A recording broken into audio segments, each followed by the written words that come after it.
Bonjour, dans cette vidéo, nous allons parler des acides ribonucléiques non codants. C'est-à-dire, ce sont des molécules d'ARN qui sont transcrites comme d'habitude à partir de l'ADN en utilisant l'enzyme ARN polymérase normale que l'on utilise chaque fois dans la transcription.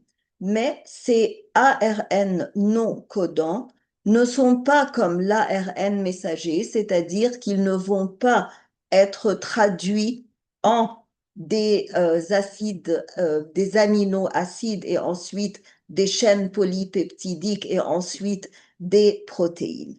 Mais alors, si ils ils ne vont pas être codants ou ils ne vont pas coder pour des protéines, est-ce que cela veut dire qu'ils sont non fonctionnels? Non, pas du tout. Euh, Nous avons parlé de l'ADN non codant et nous avons dit que l'ADN non codant est fonctionnel. De la même façon, les ARN non codants sont fonctionnels et sont très importantes et ont des fonctions très importantes dans la cellule parce que ces ARN non codants sont importants pour réguler, pour contrôler l'expression des gènes. C'est-à-dire qu'eux-mêmes ne sont pas traduits en des chaînes polypeptidiques et des protéines, mais leur rôle est très important parce que c'est un rôle régulateur dans l'expression des gènes ou la conversion des gènes en un produit final qui sont les protéines. Nous avons plusieurs types d'ARN non codants.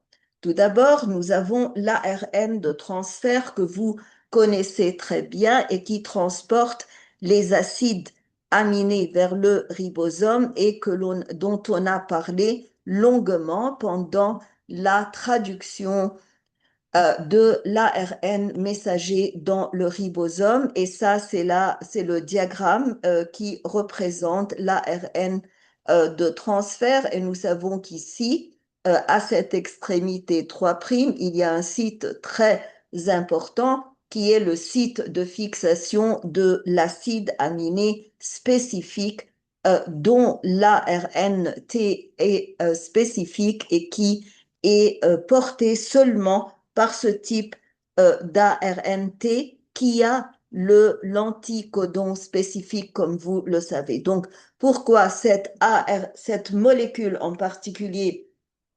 d'ARN de transfert est spécifique à l'aminoacide qui est attaché au site 3', c'est parce que dans cette boucle anticodon, nous avons une séquence de 3 bases azotées, C, U, C, que l'on appelle le triplet anticodon et qui est complémentaire au codon GAG qui se trouve sur l'ARN messager.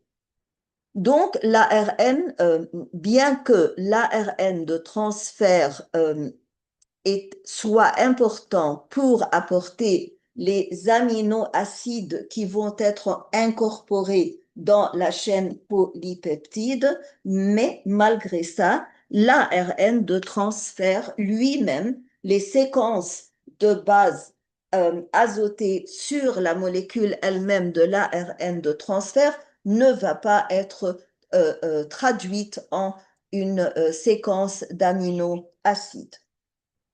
Le deuxième type d'ARN, qui lui aussi n'est pas codant, c'est-à-dire qu'il n'est pas comme l'ARN messager, les séquences, les triplets de séquences ne vont pas être traduits en des acides aminés, c'est l'ARN ribosomique. Et vous savez que le ribosome se compose de ribonucléoprotéines, c'est-à-dire des protéines nucléaires et de l'ARN euh, dans le passé ou avant, on croyait que le ribosome était formé de ARN ribosomiques structurels qui, avec les protéines, formaient la matière de la partie ou la sous-unité, la grande sous-unité du ribosome.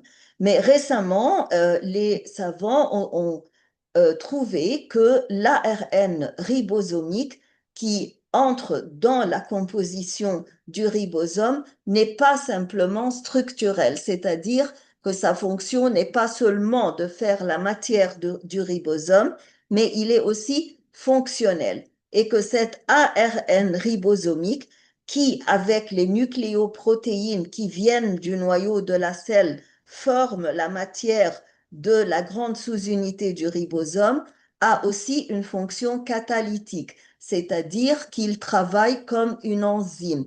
Et on dit que l'enzyme peptidyltransférase, qui est importante pour transférer la chaîne polypeptidique de l'ARN de transfert dans cette position P du ribosome à l'autre ARN de transfert dans la position A et un peptidyltransférase qui est la même chose que l'ARN ribosomique. C'est-à-dire que l'ARN ribosomique n'est pas seulement structurel, mais aussi catalytique, fonctionnel et beaucoup de savants croient que la peptidyltransférase est la même chose que l'ARN ribosomique. Et on appelle ça ribosyme, c'est-à-dire des ARN, des molécules d'ARN qui fonctionnent comme des enzymes et qui ont une fonction catalytique, c'est-à-dire qu'ils peuvent rendre les réactions chimiques ou biochimiques dans la cellule vivante plus rapides. Le troisième type d'ARN qui est non codant est le micro-ARN ou MIARN. Le nom indique que la molécule est très courte. Et nous allons voir que les micro-ARN régulent l'expression des gènes après la transcription. Qu'est-ce que cela veut dire?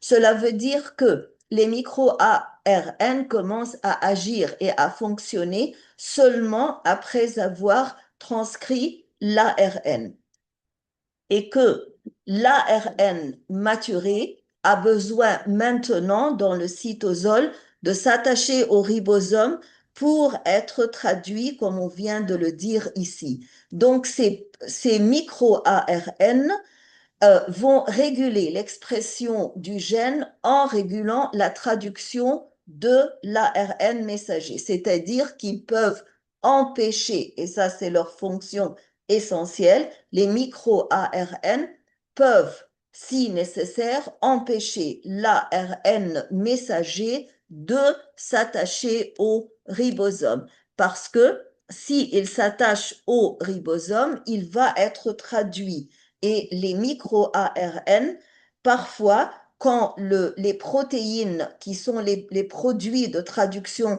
de l'ARN messager sont très abondants dans la cellule, donc ils décident qu'il n'est plus nécessaire de traduire l'ARN messager maintenant et qu'on doit diminuer la vitesse de la traduction. Un quatrième type est le petit ARN nucléaire. Ce sont des petites molécules qui se trouvent dans le noyau de la cellule et qui sont très importants pour former les nucléosomes dont on a parlé dans des vidéos précédentes pour l'épissage des pré-ARN. Qu'est-ce que c'est que les pré-ARN messagers? Ce sont les ARN messagers qui ne sont pas encore maturés, dont les introns sont encore présents.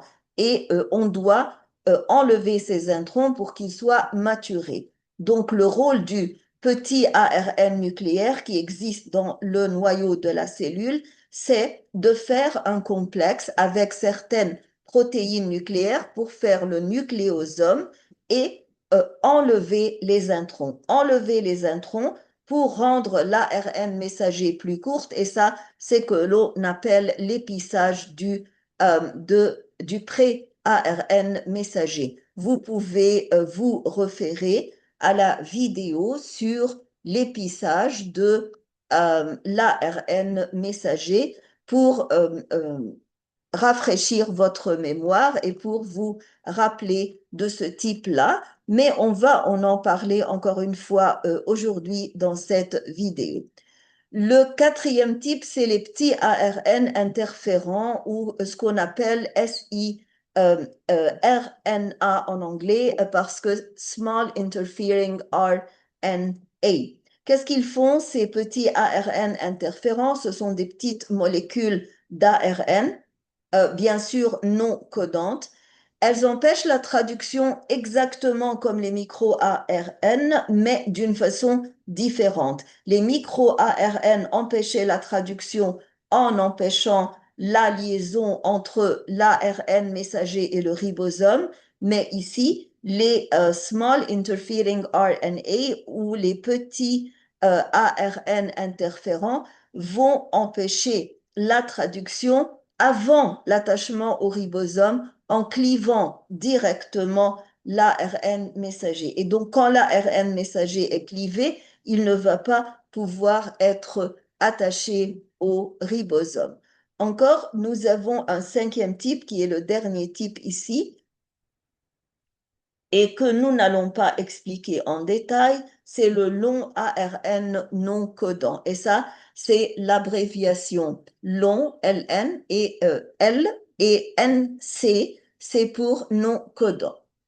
Les longs ARN non codants, comme leur nom l'indique, sont de très grandes molécules et ces molécules-là ont beaucoup de fonctions diverses. Pourquoi? Parce que ces grandes molécules-là, comme nous venons de dire, sont non codantes, c'est-à-dire qu'elles ne sont pas utilisées à fabriquer des protéines.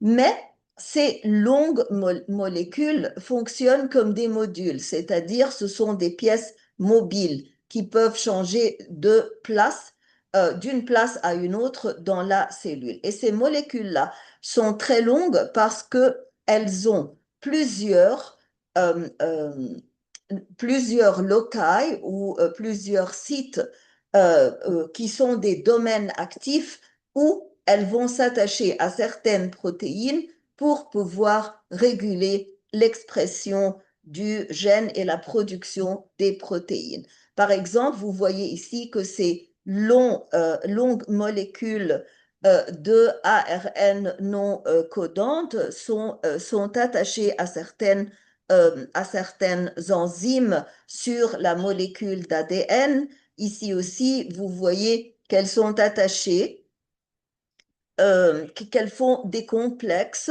pour modifier les histones sur la molécule d'ADN pour activer ou inactiver la chromatine. Ici, vous voyez par exemple que ces longues molécules sont attachées aux facteurs de transcription et donc elles vont régler le processus de transcription. Comme je viens de le dire, nous n'allons pas discuter ces longues molécules en détail, mais nous allons nous concentrer sur les 4 premiers types d'ARN non codants. On commence par les micro-ARN. Ce sont des simples brins, c'est-à-dire qui sont monocaténaires et ils ne sont pas très longs. C'est pour ça que l'on appelle micro-ARN.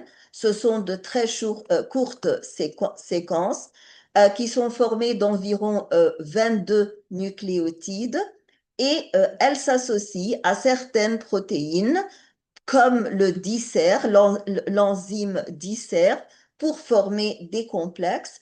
Et ces complexes-là, qui sont formés de certaines enzymes et d'autres protéines avec les micro-ARN, vont empêcher ou retarder l'attachement de l'ARN messager au ribosome et donc vont diminuer la vitesse de la traduction de l'ARN messager en protéines. Et cela est important quand la cellule en a déjà assez de ces protéines et donc on veut ralentir la production de ces protéines. Ici, par exemple, vous trouvez que nous avons un gène à l'intérieur du noyau de la cellule qui, quand il est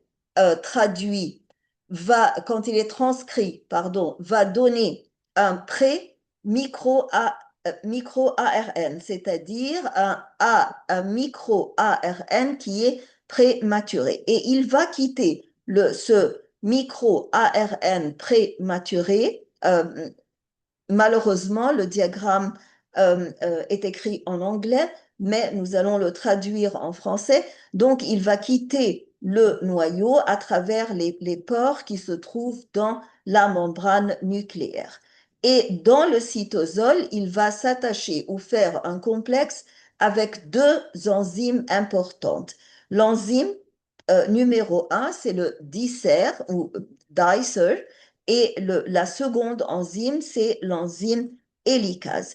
Et ils vont faire quoi? Ils vont former un complexe qui s'appelle risk complex ou risk complex. C'est un complexe qui se fait bien sûr, I, c'est pour interférence et parce que même les micro-ARN vont empêcher la traduction de l'ARN messager. Peu importe ce que cette abréviation veut dire, mais vous devez savoir simplement le nom risque complexe et ce risque complexe-là va s'attacher, va contenir la dissert, l'hélicase et la micro-ARN mature et ce complexe-là va être responsable d'empêcher l'attachement de l'ARN messager au ribosome et alors empêcher la traduction. Donc, ce complexe va reconnaître les ARN messagers spécifiques et va bloquer leur traduction en empêchant, comme je viens de le dire, leur fixation au ribosome. Mais vous pouvez vous demander maintenant comment est-ce qu'ils reconnaissent l'ARN messager spécifique. Il faut dire alors que le micro-ARN est complémentaire à un certain ARN messager. Donc, il peut s'attacher d'une façon incomplète, c'est-à-dire que la longueur du micro-ARN qui est petite ne lui permet pas de faire un complémentaire total pour toute la longueur de l'ARN messager, mais la spécificité vient du fait que la longueur du micro-ARN messager est complémentaire partiellement à une certaine longueur de l'ARN messager. C'est comme ça qu'ils se connaissent et c'est comme ça qu'ils se considèrent spécifiques. Et cet attachement-là sera endommageant pour l'ARN messager. Ce n'est pas un bénéfice pour l'ARN messager parce qu'il l'empêchera de s'attacher au ribosome et donc il l'empêchera d'être traduit.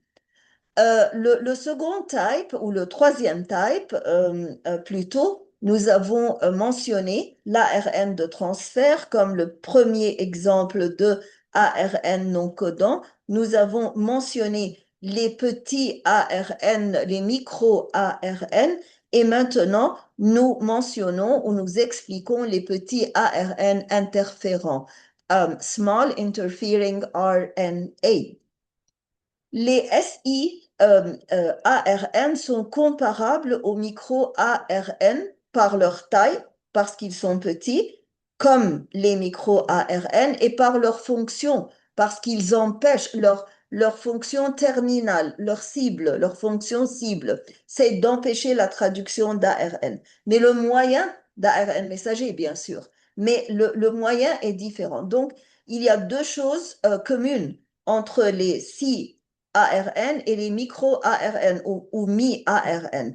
Les deux choses communes sont la taille, qu'ils sont tous les deux types sont petits, c'est-à-dire que la séquence est très courte, et la fonction.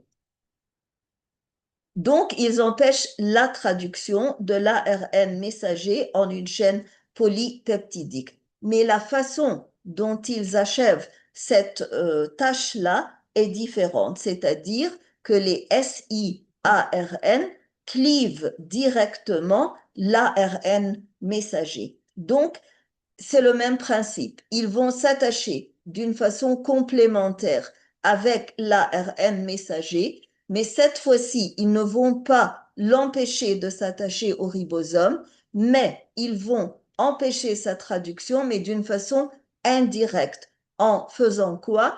En le clivant ou le partageant ou le divisant en des petits morceaux. Dans, dans les deux conditions, soit que l'on parle du micro-ARN non codant ou du petit ARN interférent non codant, les deux vont s'attacher à l'enzyme DICER pour fermer le risque complexe. Donc, les micro-ARN et les si-ARN, les ARN petits interférents, nécessite cette enzyme qui s'appelle DICER, pardon, et nous allons voir comment la DICER va fonctionner. DICER, en effet, est une nucléase, c'est-à-dire c'est une enzyme qui est capable de couper ou de rompre des liaisons à l'intérieur d'une molécule d'acide nucléique, que ce soit ADN ou ARN. Mais ici, on va parler de l'ARN. Donc, c'est une nucléase qui est capable de découper un ARN double brin en deux ARN simple brin. Donc, cette nucléase-là va, chaque fois qu'elle trouve un ARN double brin, c'est-à-dire qui est constitué de deux brins liés ensemble par des liaisons d'hydrogène, elle va les séparer en deux ARN simple brins. Donc, c'est une nucléase très, je répète parce que ça fait un peu de confusion. Donc, c'est une nucléase qui est différente parce que je viens de dire que c'est une endonucléase. En effet, c'est une endonucléase, mais c'est pas une endonucléase comme celle des ADN qui coupe à l'intérieur de l'ADN, de la molécule d'ADN qui coupe les deux brins à la même fois. Non, c'est une endonucléase qui coupe ou qui rompt les liaisons hydrogènes entre les deux brins complémentaires d'ARN. Donc, vous pouvez maintenant vous demander, mais comment ça peut se passer qu'on ait un ARN double bras? Justement, c'est ça le problème, que quand on a un ARN double bras, l'enzyme DICER alors se rend compte que cela ne peut pas être un ARN normal. Donc, c'est un ARN anormal, quoi que ce soit un ARN d'un virus, par exemple, ou quelque chose qui a une molécule étrangère qui a été introduite dans la cellule. Donc, ce qui se passe, c'est que la DICER, l'enzyme DICER va séparer les deux brins. Donc, l'ARN bicaténaire va être converti en un seul brin et l'autre brin sera décomposé. Et c'est ce brin qui reste, qui va s'attacher ou s'apparier à l'ARN messager pour le briser ou le dégrader en des fragments. Et c'est comme ça que les siARN, les ARN petits interférents, vont s'attacher à l'ARN messager et le briser en des fragments. Une des grandes différences entre les siARN et les micro-ARN, c'est que la complémentarité entre les micros et l'ARN messager n'est pas complète parce que la molécule est très courte et trop courte pour faire une liaison avec toute la longueur de l'ARN messager. Mais en cas de l'ARN SI, les séquences sont plus longues et elles font une complémentarité complète avec ARN messager spécifique, c'est-à-dire que la longueur du simple brin qui résulte du risque complexe est exactement égale à la longueur de la séquence de l'ARN messager à découper. Donc, je répète, l'un des deux brins va être incorporé, va rester, on parle après la séparation des deux brins, il va être incorporé dans le complexe risque qui est le complexe de blocage de l'expression génétique par ARN. On appelle en anglais RNA-induced silencing complex. Donc ici, vous voyez que nous avons l'ADN, deux molécules d'ADN qui vont être transcrites en des molécules d'ARN messager. Cette molécule-là a été transcrite normalement dans le ribosome en une protéine fonctionnelle, mais l'autre, elle a joint le risque complexe et elle a été appariée avec le Small Interfering RNA ou ARN petit interférent et elle a été dégradée. Et donc, elle ne sera pas traduite en une protéine. Donc, on a besoin du risque complexe pour faire ça, mais en même temps, il faut savoir que cela n'est pas quelque chose d'endommageant à la cellule. Pourquoi? Parce qu'on fait ça ou bien pour se débarrasser d'un ARN anormal qui était double brin comme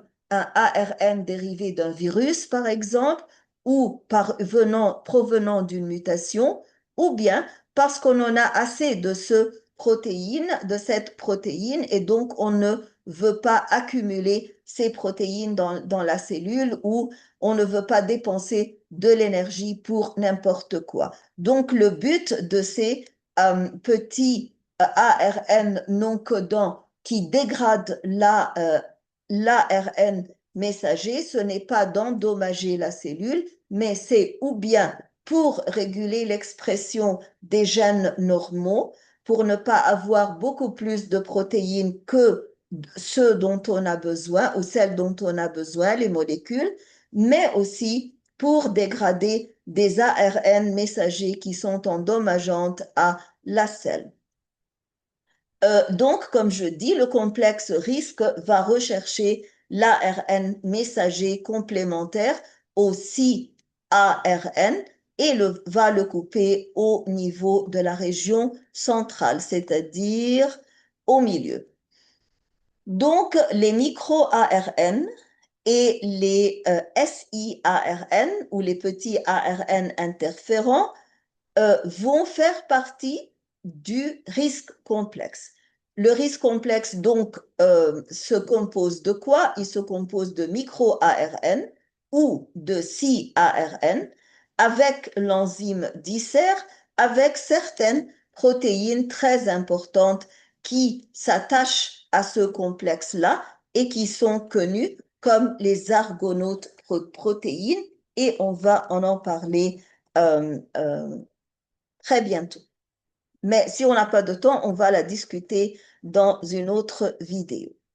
Il y a aussi un dernier groupe de ARN non codants qui sont les ARN associés à des protéines connues comme ou appelées PIWI protéines. Donc, on les appelle PARN. Qu'est-ce que c'est que les PARN? Nous avons des gènes pour ces PIWI ARN ou pour ces PARN et cette séquence d'ARN que l'on appelle PI ou PARN va s'attacher à un certain groupe de protéines qui s'appellent les protéines PIWI.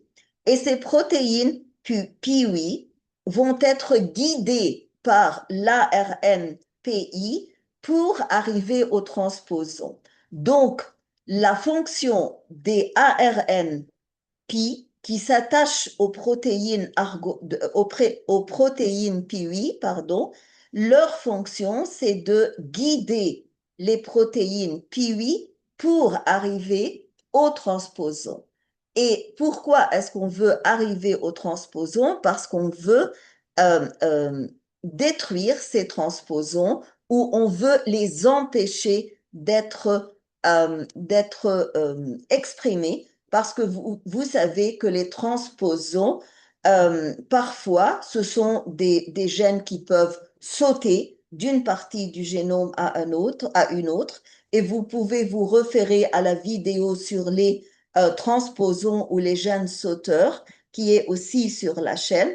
Et quand ces transposons-là sautent et se transfèrent et vont s'introduire au milieu d'un gène fonctionnant et codant, ils peuvent causer une mutation très dangereuse. Donc, si cela est le cas, l'ARNPI qui s'associe aux PIWI protéines va guider les PIWI protéines vers ce site où le transposon s'est introduit et a causé une mutation pour empêcher la mutation et toutes les conséquences des mutations comme le cancer et le reste des maladies qui peuvent résulter de cette mutation.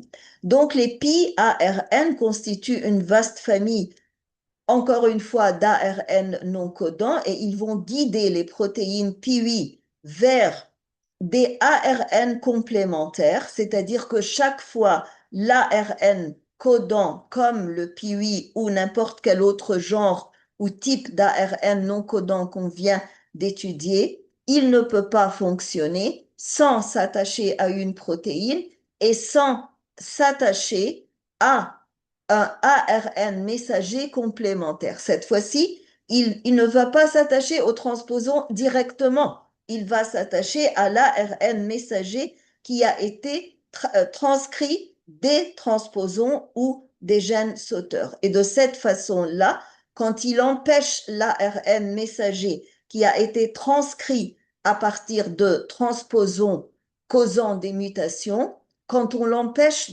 d'être traduit, donc on empêche un désastre dans la cellule et ceci est très important dans les cellules germinales. Donc, nous avons ici, comme un résumé, nous avons l'ARN de transfert, l'ARN ribosomique et en plus de l'ARN, pas à l'exclusion, parce que ce sont des ARN non codants. Donc, nous avons les 5 types. Nous avons ARN de transfert, nous avons ARN ribosomique, nous avons les micro-ARN, les petits ARN interférents et les petits ARN nucléaires. La confusion est la plupart du temps entre le micro-ARN et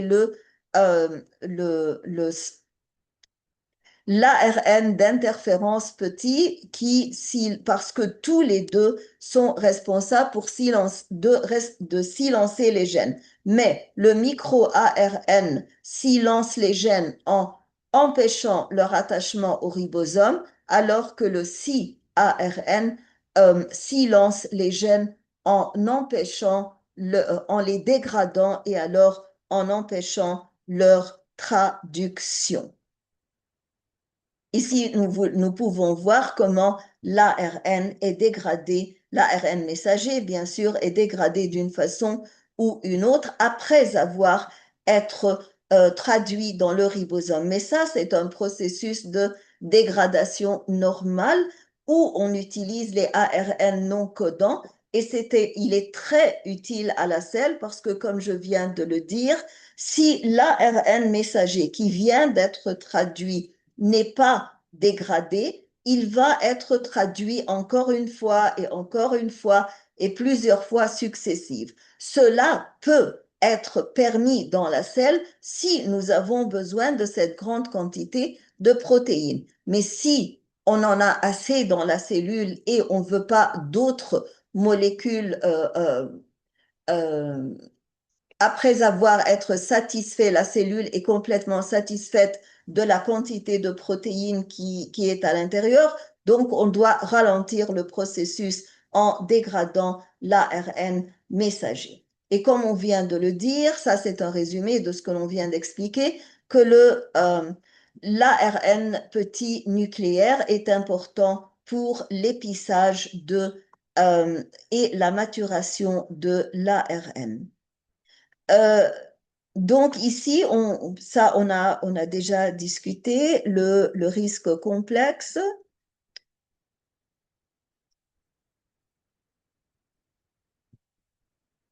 Ici, nous avons un tout petit résumé à la fin de la vidéo. Ici, on parle des micro-ARN. On vient d'expliquer tout ça, mais c'est une récapitulation. Ils ajustent finement l'expression des gènes en empêchant la traduction dans le ribosome et parfois en provoquant une dégradation, mais très lente. Et ici, on vous montre le risque complexe et comment le dissert est une partie du risque complexe et comment les micro-ARN vont s'attacher d'une façon incomplète à l'ARN messager parce qu'on vient de dire que les micro-ARN sont trop courts pour faire des liaisons complémentaires avec toute la longueur de l'ARN messager spécifique, mais pourtant ils sont capables de les empêcher d'entrer dans le ribosome et d'être traduits. Et il faut dire aussi que le micro-ARN est endogène, c'est-à-dire qu'il est produit par des gènes dans la cellule. Et comme je viens de le dire, il est trop court pour avoir la même longueur que l'ARN messager à détruire ou dont l'attachement avec le ribosome euh, euh, va être, inhibé. Mais il y a une certaine complémentarité partielle entre les deux et ça c'est important parce que le micro-ARN est plus court que l'ARN messager. Et de cette façon-là, un seul micro-ARN peut régulariser plusieurs ARN messagers par fixation partielle sur leur région 3'UTAR qui est présente à la fin de la molécule d'ARN. Les SIARN ou les petits ARN interférents silence l'ARN messager. Ils peuvent se lier de manière presque parfaite à l'ARN messager parce qu'ils ont presque la même longueur et ils résultent en un clivage de l'ARN messager d'une façon qui ne permet plus à l'ARN messager d'être traduit. Les SIARN sont la plupart du temps, comme on vient de le dire, employés dans la défense antivirale parce que nous venons de dire que les ARN double brin sont d'habitude des ARN anormaux et qui viennent de virus qui viennent de l'extérieur de la cellule et ils sont importants pour le silençage génique dans les expériences au laboratoire et puisqu'ils causent un clivage, parfois on vous demande pourquoi est-ce qu'on appelle les SIARN des ciseaux moléculaires parce qu'ils clivent l'ARN messager en des fragments inutiles. Mais quelle est la différence alors, pour résumer, entre les micro-ARN et les SIARN? Euh, le nom complet de MIARN, c'est les micro-ARN. Le nom complet des SIARN, c'est les petits ARN interférents. L'origine, les micro-ARN sont produits naturellement par la cellule, comme on vient de le dire, mais les SIARN proviennent souvent d'un ARN bicaténaire étranger. Comme on vient de le dire, c'est un virus qui a introduit son ARN double brin à l'intérieur de la cellule. Ou bien, ça peut être un ARN expérimental. La troisième différence, c'est l'appariement ou l'attachement à travers des liaisons complémentaires avec l'ARN messager spécifique dont ils veulent annuler la fonction. Donc, en cas de micro-ARN, comme je viens de le dire et comme je l'ai dit plusieurs fois, la complémentarité est partielle, c'est-à-dire que le micro-ARN étant trop court ne peut pas faire des liaisons complémentaires avec toute la longueur de l'ARN messager qu'il veut cliver, mais avec dont la traduction doit être abolie, mais avec une toute petite partie de l'ARN messager, mais bien qu'elle soit une petite partie, elle est suffisante pour empêcher l'attachement de l'ARN messager au ribosome. Les SI, je suis en train d'expliquer très rapidement pour que la vidéo ne soit pas trop longue et parce que je viens d'expliquer tout ça en détail sur les diagrammes. Mais en cas de ARN, le petit ARN interférent, la complémentarité est presque parfaite. Numéro 4, l'effet principal. On est en train de comparer par des points de comparaison les micro-ARN avec les SIARN. Les micro-ARN bloquent la traduction d'habitude ou parfois ils causent une dégradation modérée de l'ARN messager, c'est-à-dire une dégradation très lente. Mais le SIARN détruit en clivant l'ARN messager. Le nombre de cibles. En cas de micro-ARN, il peut régulariser plusieurs ARN messagers en séquence. Mais l'ARNSI, généralement, parce qu'il est de la même longueur, donc il peut faire des liaisons simplement avec un seul brin ARN messager.